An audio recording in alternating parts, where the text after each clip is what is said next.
বাজার থেকে আসার সময় একজন ঝুড়িতে করে গাছ বিক্রি করছিলেন, তার থেকে এই মালবেরি গাছটা কিনেছি।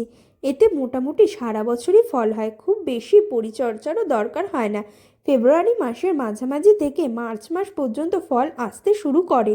মালবেরিতে প্রচুর পরিমাণে অ্যান্টিঅক্সিডেন্ট থাকে। আমার এই সয়েল মিক্সটা আগে থেকেই রেডি করা ছিল। এটাতে 50% মাটি, 20% বালি, 30% কম্পোস্ট মেশানো আছে। সেটাতেই গাছটাকে বসিয়ে নেব। এটা আগে থেকেই কেনা আমার একটা মালবেরির গাছ, যেটা লং মালবেরি হিসেবে কিনেছিলাম, কিন্তু যতদিন না ফল আসছে ঠিক বুঝতে পারছি না। দেখুন এই নতুন গাছটাতে কত ছোট ছোট ফলে ভরে রয়েছে। এই ফলগুলোকে নেব না। গাছের গ্রোথের ভালো হওয়ার জন্য ফলগুলোকে ভেঙে দেবো। অনেক সময় লেদা পোকার আক্রমণ হয়, তখন আপনারা যে কোনো পেস্টিসাইড ইউজ করতে পারেন। টাটা।